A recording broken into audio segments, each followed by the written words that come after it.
Me casé con el hombre de mis sueños. Su madre me dio un horario. Él dijo que lo siguiera.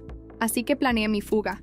El día que me mudé con mi marido, su madre me dio un horario y me dijo, así es como vas a llevar la casa, justo como yo lo hago. Mi marido asintió con la cabeza y soltó, tiene razón, síguelo.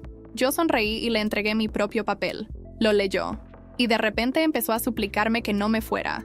Me casé con Bruno hace 6 meses. Nos conocimos en la universidad, en Valencia. Era encantador, dulce, y no paraba de hablar de lo unido que estaba a su madre, Carmen. En aquel momento me pareció adorable. Mi madre murió cuando yo era adolescente, así que verle llamar a la suya cada noche y estar tan presente en su vida me parecía algo sano. Me hacía sentir segura, como si viniera de una buena familia. Hasta pensé que Carmen podría llegar a ser alguien a quien llamaría mamá algún día. Avanzando al día de la boda, una ceremonia pequeña, íntima, en plena Sierra de Tramuntana, sin dramas, solo amigos cercanos, un buen vino y baile bajo unas luces colgantes. El plan era quedarnos temporalmente en la casa de la infancia de Bruno, mientras ahorrábamos para tener nuestro propio sitio. Acepté. Los alquileres en Sevilla están por las nubes, y queríamos ser sensatos. Así que, después de la luna de miel, hicimos las maletas y nos fuimos a casa de su familia. En cuanto aparcamos en la entrada, sentí que algo no iba bien. Carmen estaba allí fuera esperándonos. No sonrió, no saludó. Simplemente estaba de pie, sujetando algo. No dijo bienvenida, ni preguntó qué tal el viaje. Solo dijo, toma, así es como vas a llevar la casa, justo como yo. Miré hacia abajo. Era un horario plastificado, a color, con códigos por colores. Me reí en voz alta. Pensé que era una broma. Igual era alguna costumbre rara de suegras andaluzas. Quizá me estaba poniendo a prueba. Pero entonces Bruno se puso a su lado y dijo, tiene razón, síguelo. Así, sin más, con la cara seria, sin una sonrisa, sin un guiño. Hablaba completamente en serio. Y ahí, algo se rompió dentro de mí. Déjame dejarlo claro. Eso no era una lista de tareas. Era un plan militar, detallado hora por hora, de cómo tenía que llevar su casa. No la nuestra, la suya. El horario decía así, de lunes a viernes, 5:30, levantarse, 5:45, lavadora en marcha, 6:0, desayuno listo, 7:00, servirle el café a Carmen, 7:30, limpiar los 3 baños, 8:30, planificar la compra, 10:00, aspirar y fregar toda la casa. Arriba y abajo, 12:00, comida preparada, 13:00, planchar ropa, 14:00, hornear algo dulce, 15:30, doblar toda la ropa, guardar la mía y la de Bruno, no la suya. La suya se quedaba en su cuarto. Según ella, yo aún no estaba preparada. 16:30, empezar con la cena, 18:00, servir la cena, 19:00, fregar los platos, limpiar encimeras, 20:00, tiempo libre, fines de semana, limpieza a fondo, domingos, preparación del spa, que consistía en transformar el salón en un spa, encender velas, prepararle un baño y masajearle los pies a Carmen. Ojalá estuviera de coña. Me giré hacia Bruno y le solté. ¿No irás en serio? No.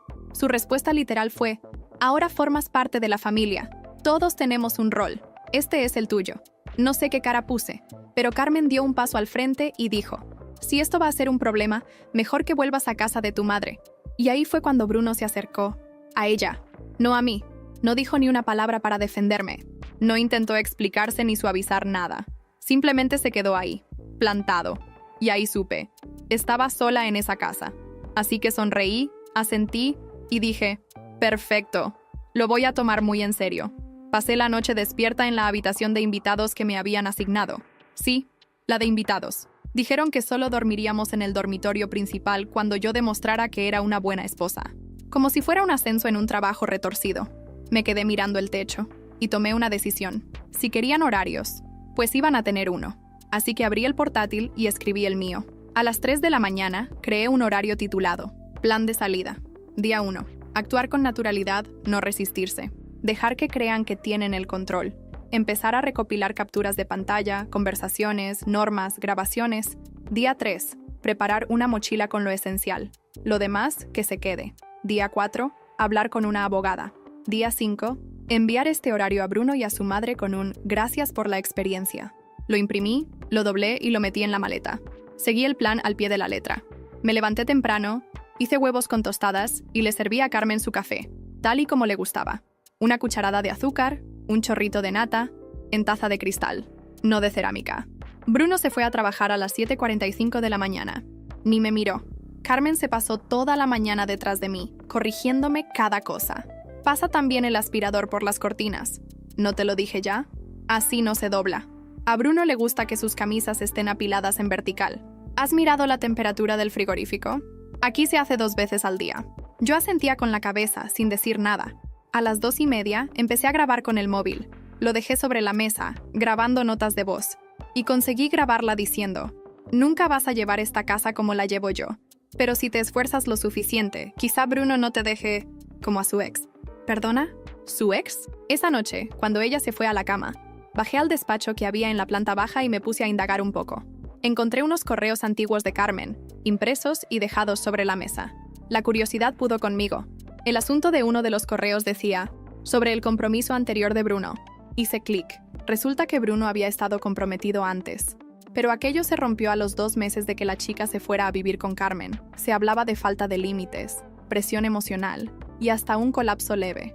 La chica, cuyo nombre no aparecía, la acusaba de manipuladora y controladora. ¿Y adivina? Bruno se puso del lado de su madre. ¿Te suena de algo? A las 5:30 de la mañana me levanté, me vestí y escribí una nota corta que pegué en la nevera. Salí a hacer unos recados. Vuelvo en un rato. Mentira. No volví. Ya había dejado la maleta preparada en el coche. Conduje directamente a un hotel. Llamé a mi prima en Barcelona, que es abogada, y le mandé todo. Me devolvió la llamada media hora después y me dijo: lo tienes todo. Sal de ahí del todo. Vamos a ir a por ellos. Esa noche le mandé un mensaje a Bruno. Te dejé un nuevo horario sobre la mesa. Léelo. Y lo leyó. Me llamó llorando. No respondí. Tenía ganas. Quería creer que esas lágrimas significaban algo, que quizá por fin se había dado cuenta, que se había despertado, que entendía lo que había permitido. Pero en lugar de eso, le mandé: escríbeme un correo cuando estés listo para hablar como un adulto. Hasta entonces necesito espacio. Y lo bloqueé. Me estaba quedando en un Holiday Inn cerca del aeropuerto de Málaga. Nada lujoso, pero necesitaba un respiro. Pasaron 2 días. Nada de Bruno, ni rastro de Carmen. Hasta que una mañana abrí la puerta del hotel para recoger la comida que había pedido. Y ahí estaba Carmen, plantada delante de mí, con una fuente de horno envuelta en papel de aluminio. Su cara, tranquila. Demasiado tranquila, dijo. Sabía que estarías aquí. Bruno está preocupado. Lleva días sin comer. Me la quedé mirando. Me quedé paralizada. Le pregunté: ¿cómo me has encontrado? Sonrió y contestó: siempre sé dónde están los míos. Y luego me empujó la fuente entre las manos. No la cogí. No cogí la fuente. Carmen la empujó hacia mí, pero yo simplemente di un paso atrás. Su sonrisa no se movió ni 1 milímetro. Me miraba como si fuera una pieza más del mobiliario familiar, como si no importara lo que yo dijera o hiciera, porque al final, todo volvería a su sitio, al suyo. ¿Cómo supiste que estaba aquí?, le pregunté. Ella solo dijo: siempre sé dónde están los míos, y se dio la vuelta como si nada. Caminó por el pasillo del hotel, lentamente, sin mirar atrás. La fuente seguía en el suelo, envuelta en papel de aluminio, como si fuera una ofrenda. La dejé allí. Cerré la puerta con el seguro y me apoyé contra ella, sintiendo cómo el peso del aire se hacía más denso, más opresivo. Estaba temblando, pero no de miedo. Era otra cosa, algo que llevaba tiempo cocinándose por dentro. Una mezcla de rabia, incredulidad y un dolor que ya no dolía como antes. Ahora dolía como fuego. A los 10 minutos, llamé a recepción. Les pregunté si alguien había preguntado por mí esa mañana.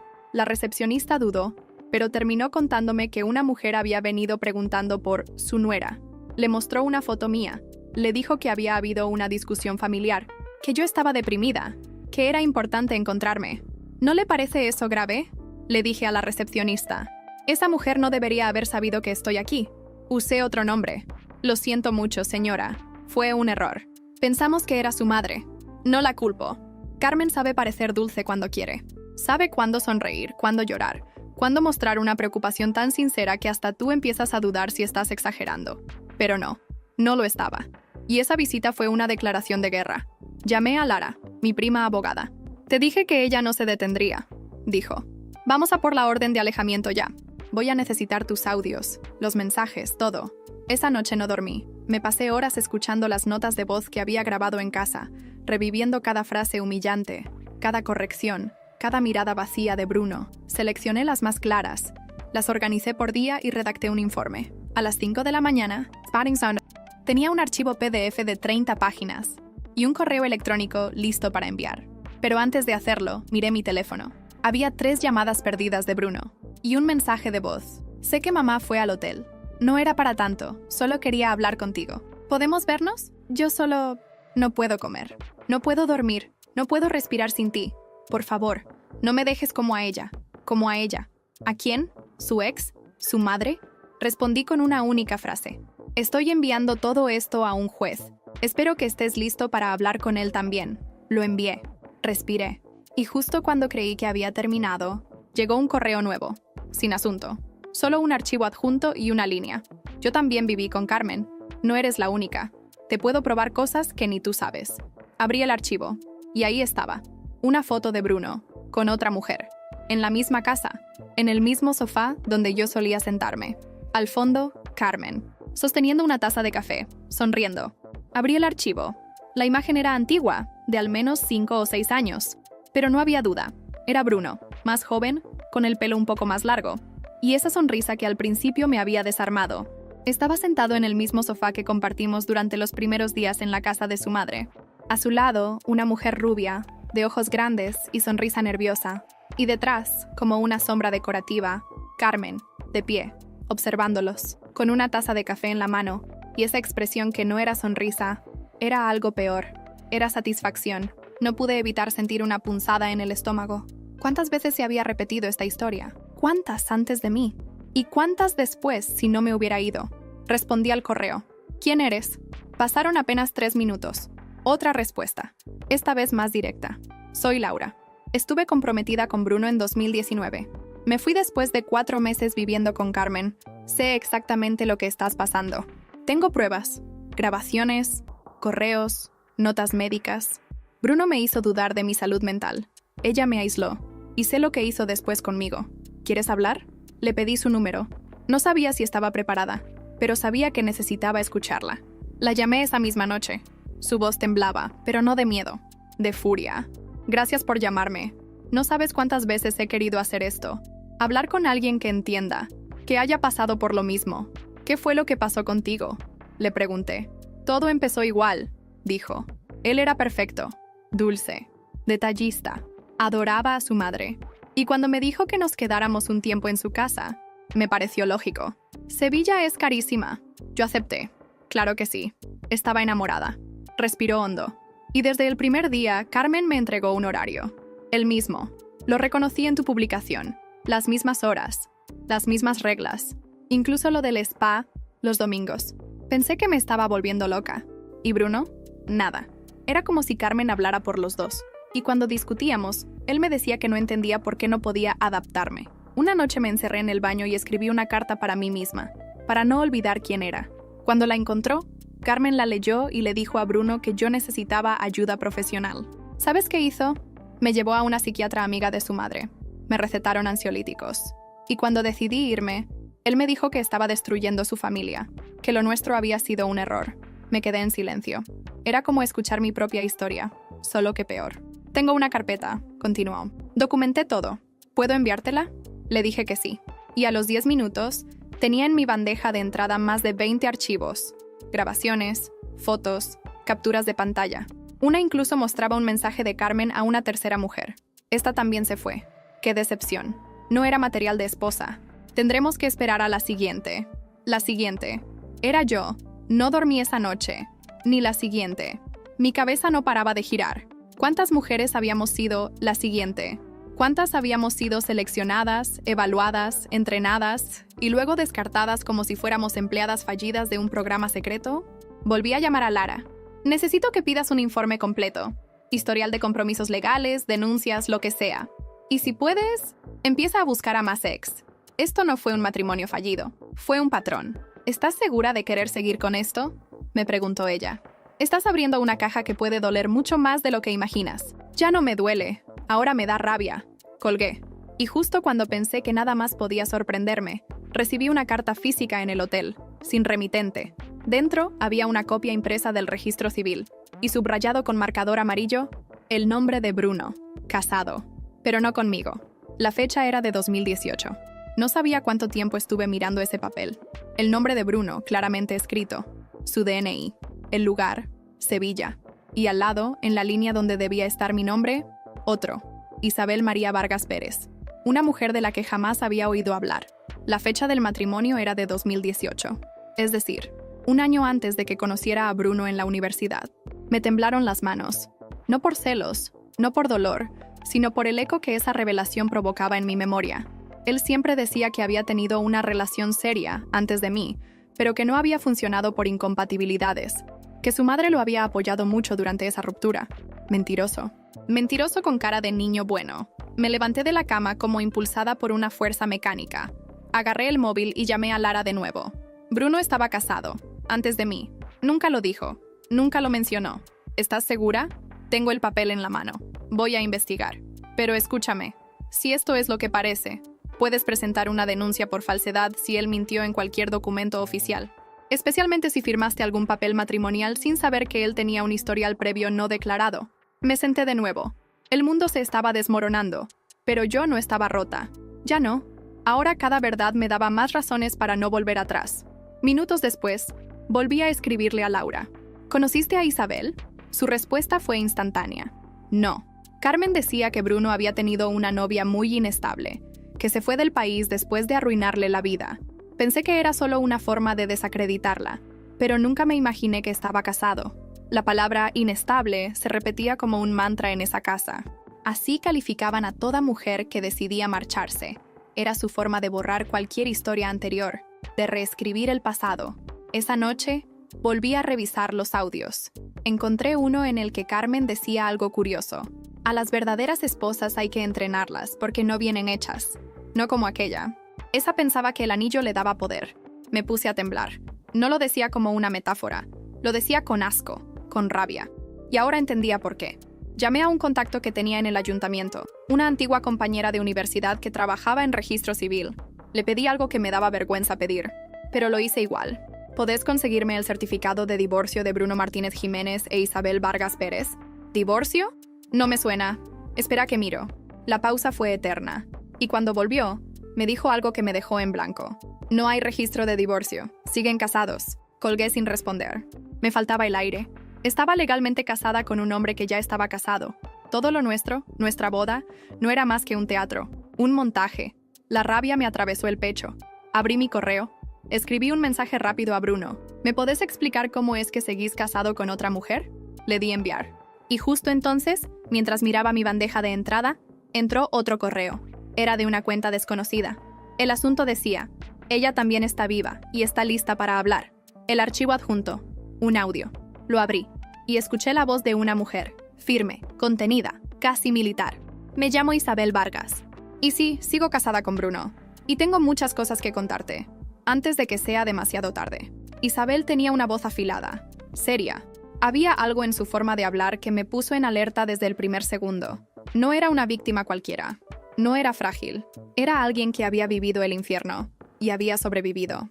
El audio duraba apenas 45 segundos. Pero fue suficiente para desatar un terremoto dentro de mí. Le respondí al instante. ¿Podemos hablar? Necesito entender todo. Me contestó con una dirección de correo cifrada y un horario para una videollamada. Domingo, 10 de la mañana. Esperé esos 2 días con un nudo en el estómago. No sabía si estaba preparada para lo que venía, pero sabía que tenía que escucharlo. Llegó el domingo. Me conecté. La pantalla se abrió. Isabel estaba sentada en un sofá, con el pelo recogido, sin una gota de maquillaje, directa. No me mires con lástima. No estoy rota. Solo quiero que sepas en qué te metiste. Porque si no te vas a fondo, te van a hacer lo mismo que a mí, o peor. ¿Por qué nunca te divorciaste de él? Pregunté, casi sin respirar. Intenté, dijo, 3 veces. Pero cada vez que estaba a punto, Bruno me buscaba, me manipulaba, me hablaba de que íbamos a formar una familia, que su madre estaba cambiando, que todo iba a ser distinto. Y yo, tonta, volvía. Hasta que un día me di cuenta de que no estaba sola. ¿A qué te referís? Que Carmen estaba leyendo mis mensajes. Escuchaba mis llamadas. Me decía cosas que yo solo había dicho en voz baja en mi cuarto. Empezó a aparecer donde yo estaba. Llegaba a mi trabajo con excusas. Me preguntaba por cosas que yo no había contado a nadie. Me di cuenta de que me estaban vigilando. Un escalofrío me recorrió la espalda. No era paranoia. No era exageración, era acoso, disfrazado de preocupación materna. ¿Y qué hiciste? Desaparecí, dijo. Me fui al norte, cambié de número, de ciudad, de todo. No firmé los papeles porque no quería volver a verlos, pero seguí monitoreando. Carmen es obsesiva. Bruno, es solo una marioneta. Él no respira si ella no aprueba el aire. Tomé aire. Me sentía náuseas. No por Bruno, por mí, porque durante meses lo defendí, le justifiqué. Pensé que estaba atrapado, que algún día se soltaría. Pero Isabel tenía razón. Él no quería soltarse. Él era parte del sistema. ¿Por qué me buscaste ahora?, le pregunté. Porque vi tu historia, leí lo que publicaste, y porque Carmen va a intentar borrarte también. Y créeme, lo va a hacer bien. Ya me dejó una fuente de comida en el hotel. Isabel me miró. No dijo nada por unos segundos. Eso significa que ya estás marcada. Esa comida es simbólica. Es la forma de Carmen de decirte que sigue teniendo el control. Y ahora viene lo siguiente. Va a tratar de hacerte pasar por inestable. Te va a seguir. Va a contactar con tu familia. Va a hacer que te cuestiones todo lo que viviste. ¿Cómo lo sabes? Porque ya lo está haciendo. A mí ya me escribió. Me quedé en silencio. ¿Qué? Me escribió anoche. Me dijo que la nueva estaba fuera de control, que podía necesitar ayuda profesional y que si quería hablar, podíamos reconciliarnos. Está construyendo la historia desde ahora. Era un movimiento calculado, como si Carmen estuviera 2 pasos adelante en cada jugada. ¿Vos la vas a enfrentar? Yo sola no puedo, me dijo. Pero con vos, sí. Con lo que tengo y con lo que tenés vos, podemos desarmarla. ¿Qué necesitas? Todo. Audios, registros, mensajes y un testimonio público. Le respondí sin dudar. Lo vas a tener. Isabel asintió. Y justo cuando íbamos a cortar, me dijo algo que me cambió la piel. Tené cuidado. Carmen no solo manipula. Si te ve como amenaza, sabe cómo destruirte sin tocarte. Cortamos. 10 minutos después, me llegó una notificación de mi cuenta bancaria. Alguien había intentado hacer un cambio de dirección en mi correo vinculado al banco, y la dirección que aparecía era conocida. La casa de Carmen. La notificación del banco me dejó helada. El intento de cambio de dirección era burdo, torpe, como si alguien hubiese querido que lo viera, como si quisieran dejarme claro que todavía podían alcanzarme, que ninguna contraseña ni número nuevo era suficiente para protegerme. Llamé al servicio de atención al cliente, cancelé el intento, cambié todas las contraseñas. Pero lo peor no fue eso. Lo peor fue el silencio que vino después, porque entendí que Carmen ya no operaba desde el conflicto directo. Ahora jugaba con la niebla, con la duda. Durante los días siguientes, recibí 3 llamadas extrañas de números bloqueados. Una mujer que preguntó si ese era el teléfono de la clínica psiquiátrica de Sevilla. Otra que dijo, ya te llegará la ayuda que necesitas. Y una tercera que solo respiró durante 45 segundos antes de colgar. Eran pequeños golpes psicológicos. Nada punible, nada denunciable, pero lo suficientemente desconcertantes como para hacerme mirar por encima del hombro en cada esquina. Llamé a mi padre. Le conté lo básico, que Bruno y yo habíamos terminado, que había cosas turbias, que prefería mantenerme lejos de todo contacto. Hubo silencio al otro lado. Tu prima me llamó antes que vos, dijo. Me contó cosas que no entiendo muy bien. ¿Qué cosas? Dijo que hay una mujer que te sigue, que está tratando de hacerte pasar por desequilibrada. ¿Qué está pasando, hija? Mi papá es un hombre sencillo. No se mete. Siempre ha sido distante, respetuoso pero no emocional, y esa vez sonaba asustado. Le conté parte, lo de Carmen, lo del horario, lo del matrimonio anterior. ¿Y vos cómo caíste en eso?, me preguntó. Esa pregunta dolió más que todo lo demás. No porque estuviera malintencionada, sino porque era la misma que yo me hacía cada noche. ¿Cómo carajo me dejé atrapar? Porque al principio parecía amor, parecía familia. Hubo un largo silencio. Luego dijo, si necesitas que alguien duerma en la puerta de tu hotel con un bate de béisbol, avísame. Me reí. Y por primera vez en días me sentí acompañada. Esa noche no dormí. Me senté frente al portátil y abrí una carpeta nueva. Informe Carmen. Empecé a juntar todo lo que tenía. Audios, capturas, relatos de Isabel, notas manuscritas. Le puse orden. Separé por fechas. Agregué comentarios. Y cuando terminé, ya era de día. Le mandé el archivo a Lara con un solo mensaje. Estoy lista. Esa misma mañana recibí una llamada inesperada. Era Sonia, una de mis mejores amigas de la universidad. Hacía meses que no hablábamos. ¿Por qué Carmen está escribiéndome por Facebook? ¿Qué? Sí, me mandó un mensaje. Me preguntó si vos estabas bien, que le preocupa que te estés inventando cosas, que sufrís episodios. Me pareció rarísimo. Pero lo peor, Me escribió como si fuéramos amigas de toda la vida. Usó mi apodo de la facultad, uno que solo vos conocías. Ahí me di cuenta. Carmen había accedido a mis mensajes privados, probablemente desde el ordenador de la casa, donde había dejado mi sesión abierta durante la mudanza. Sonia, por favor, no le contestes. Bloquéala. Ya lo hice, pero quería que lo supieras. Y hay otra cosa. ¿Qué? Me escribió Bruno también. Me dijo que vos estás confundida, que te estás dejando llevar por resentimientos y que no deberíamos hacerte caso. Sentí un nudo en la garganta. No solo me estaban siguiendo, me estaban desacreditando. Empezaba la fase final, el aislamiento. Ese día, Sonia me mandó capturas de todas las conversaciones, y en una de ellas Carmen le decía: Isabel también pasó por esto. Estamos tratando de ayudarla, pero no quiere dejarse ayudar. Es triste ver cómo se destruye así. Era la misma frase que Isabel me había dicho. Decidí hacer algo que me venía rondando la cabeza. Publicar todo, pero no desde mi cuenta. Abrí una nueva, anónima, y publiqué el primer hilo. Las esposas de Carmen. Una historia real sobre el control emocional y el abuso familiar invisible. En menos de 2 horas, ya tenía miles de interacciones. Y a las 5 de la tarde, sonó el timbre de mi habitación en el hotel. Miré por la mirilla. No era Carmen. Era un hombre alto, con una carpeta en la mano. ¿Eres la esposa de Bruno Martínez Jiménez? ¿Quién pregunta? Trabajo con Isabel. Soy investigador privado. Y creo que no sabes ni la mitad de lo que esa familia oculta. Abrí la puerta con una mezcla de desconfianza y adrenalina. El hombre era mayor, probablemente pasaba los 50, pero tenía una mirada aguda, de esas que ven más de lo que dicen. Mostró una identificación plastificada con el nombre Raúl Cifuentes, investigador privado, y el sello de un despacho en Pamplona. Isabel me pidió que te lo entregara en persona. Me dijo que lo ibas a entender mejor viéndolo con tus propios ojos. Entró al cuarto sin rodeos, como si supiera que no tenía tiempo que perder. Dejó la carpeta sobre la mesa del hotel y me miró.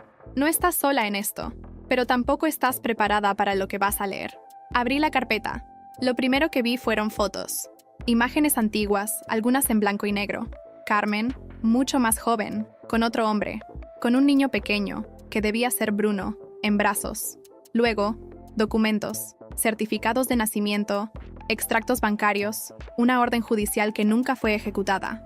Y después, una hoja que me hizo sentarme. Un informe psicológico de Carmen. Año 1993. ¿Qué es esto? Raúl se sentó frente a mí.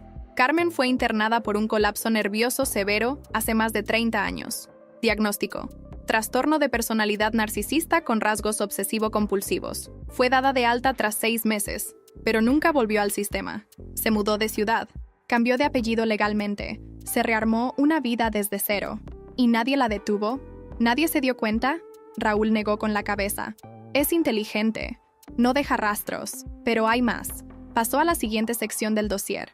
Ahí estaban los nombres. Al menos 5 mujeres, todas con vínculos pasados con Bruno. Una había presentado una denuncia por acoso en 2017, que fue retirada a los días.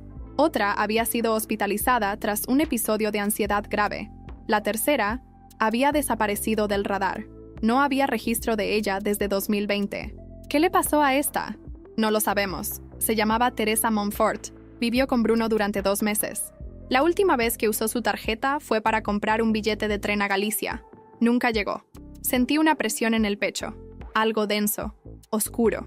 ¿Estás diciendo que Carmen tuvo que ver con eso? Raúl me miró. Tardó unos segundos en responder. No lo puedo afirmar, pero puedo decirte que todas las mujeres que vivieron bajo ese techo terminaron rotas. Algunas lograron salir. Otras, no tanto. Me levanté. Caminé por la habitación. El aire estaba cargado. ¿Por qué ahora? ¿Por qué me están mostrando todo esto justo ahora? Porque vos rompiste el patrón. No te quebraste. Te fuiste rápido. Y hablaste. Las otras no lo hicieron. Carmen no sabe qué hacer con eso. Raúl se acercó a la mesa. Sacó una memoria USB del bolsillo y la dejó junto a la carpeta. Acá tenés los archivos digitales. Videos. Audios. Incluso una grabación de Carmen hablando con un ex socio. No quiero influenciarte, pero si publicas esto, vas a exponer una red de manipulación que lleva años funcionando. ¿Red? Carmen no actúa sola. Tiene contactos. Psicólogos, abogados, incluso un médico de familia que le firmaba documentos sobre la inestabilidad mental de las parejas de su hijo. Todo legal, todo limpio. Hasta ahora. Me senté de nuevo, el corazón en la garganta. ¿Qué hago con esto? Raúl fue claro. Lo que quieras. Pero si hablas, tenés que estar preparada. Carmen no ataca con armas, ataca con mentiras. Y cuanto más se sienta amenazada, más peligrosa se vuelve. Estuvo en silencio un momento. Luego, se levantó para irse. Antes de salir, se giró. Ah, una cosa más. ¿Tenés contacto con tu ex-suegro? No, nunca hablaba. Siempre estaba como ausente. Deberías buscarlo. Hay algo que él sabe. Algo que Carmen nunca pudo borrar del todo. Cerró la puerta. Me quedé sola, con la carpeta y la memoria USB en la mesa. Todo mi cuerpo vibraba. Ya no era una historia sobre un matrimonio tóxico. Era algo mucho más profundo, más estructurado, más frío. Y esa noche, mientras intentaba decidir si abrir los videos o no, recibí un mensaje de Isabel. Necesitamos que busques a su padre. Él fue el primero en intentar detenerla, y pagó un precio. Nunca había tenido una conversación larga con el padre de Bruno. Se llamaba Ricardo. Alto, callado, casi invisible. Siempre estaba al margen, como si flotara alrededor de Carmen, evitando sus ojos, sus órdenes, su presencia. En la casa, su papel era el de espectador resignado. Pero si Raúl tenía razón, él sabía más. Mucho más. Busqué su número en una agenda vieja que aún tenía guardada en el correo. Le escribí un mensaje corto, sin detalles. Ricardo, necesito hablar con vos. No quiero hacerte daño, pero necesito respuestas. Por favor. No esperaba respuesta inmediata, pero llegó, 5 minutos después. Estoy en Cádiz. A veces el silencio también es una forma de defensa. Pero cuando el silencio se llena de gritos, hay que romperlo. Vení. No a mi casa. Te paso una dirección. Me dio la ubicación de un bar en la costa, alejado del centro. Una zona de pescadores, pequeña, casi olvidada. Fui en coche al día siguiente, sin decirle a nadie. No quería interferencias, ni consejos, ni advertencias. Solo verdades. Lo vi desde lejos. Estaba en una mesa de la terraza, con un café a medio tomar. No me saludó con los brazos ni con una sonrisa. Solo me hizo un gesto con la cabeza, como si ya supiera que iba a venir. Me senté. El aire olía a sal, a viento limpio. Pero entre nosotros había un nudo de cosas no dichas. Gracias por venir, dije. Gracias por escribir, respondió él. Nos quedamos en silencio unos segundos. Luego soltó. ¿Te lastimaron? Sí, pero no con golpes. Con otras cosas. Asintió, como si esperara esa respuesta. Carmen es así. No necesita levantar la mano. Levanta la mente, la deforma, la gira. Y cuando querés volver a vos misma, ya no sabes por dónde empezar. Le pregunté lo que llevaba años en mi garganta. ¿Por qué no hiciste nada? Se quedó mirando el mar. Tragó saliva. Luego dijo, porque yo fui el primero. Me tomó unos segundos entender. ¿El primero? Sí. La primera persona que Carmen controló, destruyó y reconstruyó a su medida. Fui yo. Ricardo sacó de su chaqueta una libreta vieja, de tapas gastadas. Me la pasó. Escribí esto durante los primeros años, cuando aún creía que podía rescatarme. Ahí está todo. Cómo me alejé de mi familia. Cómo dejé mi trabajo porque ella no quería que tuviera más contacto con mujeres. Cómo empecé a dejar de hablar, para no provocar. Abrí la libreta. Las primeras páginas eran notas sueltas. Luego frases como, no tengo permiso para pensar en voz alta. Hoy me dijo que sonreí demasiado a la vecina. Bruno llora cuando le hablo. Carmen dice que lo confundo. Sentí una punzada en el pecho. ¿Y Bruno? Bruno creció viendo eso. Y cuando tuvo edad, Carmen le enseñó a que su lealtad era sinónimo de amor.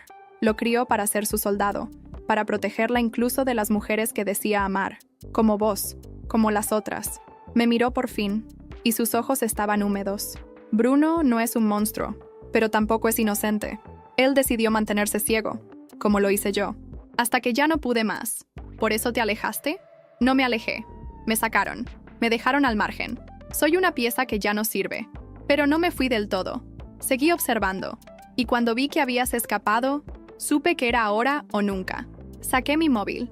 Le mostré las fotos, el informe, los nombres. Teresa Monfort, Isabel, Laura. Ricardo se puso blanco al ver la cara de Teresa. Ella vino a mí, un día, en secreto. Me dijo que tenía miedo, que Carmen la seguía. Yo le dije que se fuera, que corriera. Me abrazó y se fue. Nunca volví a saber de ella. ¿Crees que Carmen? No tengo pruebas, pero sé cómo es.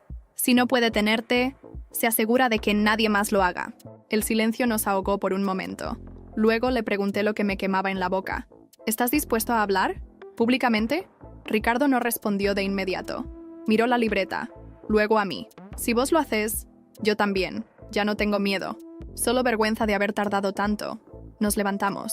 Me abrazó con fuerza. Y antes de separarse, me susurró al oído. Tené cuidado. Carmen no perdona traiciones. Y yo acabo de firmar la mía. Volví al hotel con la libreta apretada contra el pecho. Al llegar, tenía 5 llamadas perdidas de un número oculto. Y un mensaje de voz. Sabía que ibas a remover cosas que estaban mejor muertas. Estás cruzando una línea. Y no hay marcha atrás. La voz era de Bruno. Volví al hotel con el cuerpo tenso, como si una corriente eléctrica me cruzara los músculos.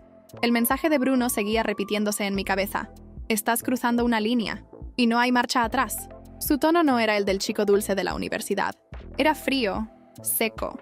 No me hablaba como su esposa. Me hablaba como su enemiga. Me senté en la cama, abrí el portátil y volví a escuchar la nota de voz. Cada palabra parecía ensayada. No había súplica. No había disculpa. Solo advertencia. Casi una sentencia. Llamé a Lara. Le conté todo. La reunión con Ricardo, la libreta, el mensaje de Bruno. Esto ya no es psicológico, dijo ella sin rodeos. Es un caso de acoso, de intimidación. Vamos a tomar medidas. Pero necesito que te muevas. Ya. ¿A dónde? Tengo un contacto en Granada. Una casa segura. Es temporal, pero te va a mantener fuera del radar. No uses tu tarjeta. No subas nada a redes. No respondas mensajes. A partir de ahora, esto se maneja como un caso judicial, no como una historia personal. Seguí sus instrucciones al pie de la letra. Metí lo necesario en una mochila. Dejé el hotel esa misma noche y tomé un coche alquilado. Llegué a Granada de madrugada. La casa estaba en las afueras, oculta entre pinos, con un portón oxidado que chirriaba al abrirse. Me recibió una mujer de unos 40 años, con acento del norte y mirada firme. Se llamaba Nuria. Estás a salvo aquí, pero no vas a estar sola. Hay otra persona quedándose también. No pregunté quién era. No tenía energía. Solo quería dormir, aunque fuera con un ojo abierto. Al día siguiente, me despertó una voz que no escuchaba desde hacía semanas. Hola. Me giré. En la cocina estaba Laura, la ex de Bruno que me había escrito primero. Tenía el pelo recogido, una camiseta vieja y esa expresión de quien ya no está dispuesta a tener miedo. ¿Vos también estás acá?, le dije. Sí. Después de publicar algunas cosas, Carmen fue a ver a mi madre. Le dejó una carta, con fotos, viejas, privadas. Me di cuenta de que ya no era un juego. Nos sentamos juntas, desayunamos en silencio. Luego abrimos los portátiles y empezamos a trabajar. Teníamos pruebas, testimonios, documentos, fotos. Organizamos todo. Creamos un dossier cronológico, de principio a fin. Lo llamamos la Red Carmen. Había 4 mujeres involucradas directamente. Isabel, Laura, yo y Teresa. Pero Teresa seguía desaparecida. Fue entonces cuando tomé una decisión. Tenemos que encontrarla. ¿Y si está muerta? Entonces su historia tiene que ser contada. Publicamos un nuevo hilo desde la cuenta anónima, con una única foto de Teresa y la frase: si alguien la ha visto o sabe algo de ella, por favor, escriba. Nadie desaparece del todo. El hilo se volvió viral, y a las pocas horas, recibimos un mensaje de una mujer de Galicia. Mi hermana fue compañera de Teresa en un taller de cerámica en Ourense, pero dejó de ir en 2021. Dijo que la estaban buscando. Nunca más supimos de ella, pero dejó una caja con cosas. Incluía cartas, dibujos y una libreta que decía: por si me pasa algo. Sentí la sangre congelarse. Le pedimos una foto de la libreta. Nos la envió. En la portada había un nombre escrito con letra infantil: a mi yo futura. No te olvides de mí. Y la primera página empezaba con una frase: esto no fue un accidente. Me están vigilando. Pasé la noche entera leyendo la transcripción de la libreta de Teresa. Cada página era como un susurro que se fue volviendo grito. Sus palabras estaban cargadas de una lucidez dolorosa, como si hubiera escrito no para desahogarse, sino para sobrevivir. Escribía sobre Carmen como si hablara de una figura mitológica. Le decía la supervisora.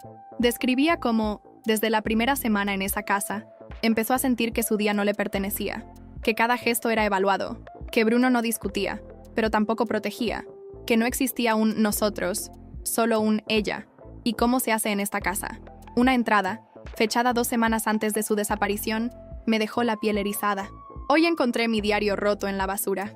Alguien lo leyó. Bruno dijo que fue un accidente. Carmen me sirvió una sopa que no pedí. No la probé. Algo en sus ojos me dijo que no era para alimentarme. Intenté no caer en paranoia, pero cada palabra de Teresa coincidía con lo que todas habíamos vivido. Esa sensación de ser minadas desde dentro. de perder noción de lo real, de dejar de confiar en lo que pensás. Le respondimos a la chica de Galicia. Le pedimos que enviara la libreta, que hiciéramos una copia, que esto podía ser clave. Laura y yo nos sentamos frente al dossier. Había más de 200 páginas, lo teníamos todo menos justicia. Fue entonces cuando llegó un correo inesperado. Remitente, Carmen Rodríguez de Jiménez. Asunto, estás dañando a mi familia. No tenía miedo. Lo abrí. Lo que estás haciendo no es valentía, es resentimiento. No fuiste capaz de mantener tu hogar, y ahora te haces la mártir. No me conoces, pero vas a conocerme. Y cuando lo hagas, vas a desear haber sido una más que se fue en silencio. Volvé a tu lugar. Volvé al rol que abandonaste, porque aún podés salvar lo que queda. Ni siquiera intentaba esconderse. Su mensaje era una amenaza envuelta en una frase maternal. Esa era Carmen. La dualidad constante. El arma escondida detrás del abrazo. Le reenvié el correo a Lara. Esto es suficiente, me dijo. Podemos armar una demanda colectiva. Si todas las mujeres dan testimonio, si tenemos el respaldo del investigador, y si conseguimos que Ricardo hable, esto va a explotar. ¿Y Teresa? Voy a hablar con un juez de instrucción. Podemos pedir que se reactive su búsqueda como caso abierto. Si tenemos indicios de coacción, es suficiente. Esa noche decidimos dar el paso final. Publicar todo. No desde la cuenta anónima, desde la mía. Escribí un post largo, sin rencor, sin victimismo, solo hechos. Dije nombres, conté fechas, expuse correos, audios, las voces de Isabel, Laura, incluso fragmentos del diario de Teresa. Ricardo, el padre de Bruno, nos autorizó a publicar partes de su libreta. La publicación se hizo viral en cuestión de horas. Cientos de mujeres comentaban, yo también viví algo así. Gracias por hablar. Esto es abuso disfrazado de familia tradicional. Pero también llegaron amenazas, cuentas falsas, correos intimidantes y una llamada que me dejó sin respiración. Era del Hospital Virgen del Rocío, en Sevilla. ¿Usted es familiar de Teresa Montfort? No, pero estoy ayudando a buscarla. ¿Por qué? Tenemos a alguien aquí que fue ingresada ayer con amnesia parcial. Dice llamarse Teresa. Mostró signos de desnutrición y desorientación. Encontramos su nombre por un tatuaje antiguo con su DNI. Coincide con una denuncia de desaparición archivada en 2021. Me caí de rodillas. ¿Puedo verla? Lo más pronto posible. Pero prepárese. Ha estado desaparecida mucho tiempo. Y no sabemos aún todo lo que vivió. Miré a Laura, a Isabel, a la carpeta sobre la mesa. Teresa estaba viva. Y eso lo cambiaba todo. Cuando entré en la habitación del hospital, no sabía si iba a encontrar a una mujer rota o a un cuerpo sin alma.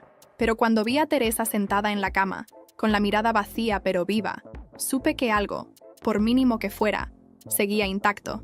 Lo que fuera que le hicieron no había sido suficiente para borrar del todo su esencia. Me acerqué despacio. Hola, soy... Bueno, no importa. Estoy acá porque muchas estuvimos buscándote. Ella me miró y por un segundo no dijo nada. Luego murmuró, ¿ella sigue ahí? Carmen, sí, pero ya no está en control. El médico nos explicó que Teresa había sido encontrada en un pequeño hostal en Jaén, sin documentación, desorientada y diciendo frases sueltas como «el horario no se ha cumplido» y «no quiero el spa». Fueron esos detalles los que permitieron identificarla cuando su DNI tatuado coincidió con el registro de desaparecidos. Durante los días siguientes, Teresa fue reconstruyendo su historia en fragmentos. Nos contó que Carmen había amenazado con internarla si no obedecía, que Bruno la convenció de firmar papeles, que un día despertó en un centro de descanso para mujeres inestables, y luego todo se volvió niebla. Con su testimonio, el rompecabezas se encajó. Teníamos un patrón, un historial, un daño real, profundo, continuo. Y entonces, lo hicimos, denunciamos. Ricardo testificó. Se presentó ante la justicia con su libreta, con la voz temblorosa pero firme. Isabel y Laura viajaron a Sevilla y se sentaron frente al juez, con las manos en los bolsillos y la cabeza alta. Yo declaré con audios, capturas, pruebas. Teresa, en una de las escenas más crudas que he presenciado, grabó un video desde el hospital. No podía hablar mucho, pero dijo lo suficiente. Yo estuve ahí, y no fue un hogar, fue una cárcel. Los medios recogieron la historia.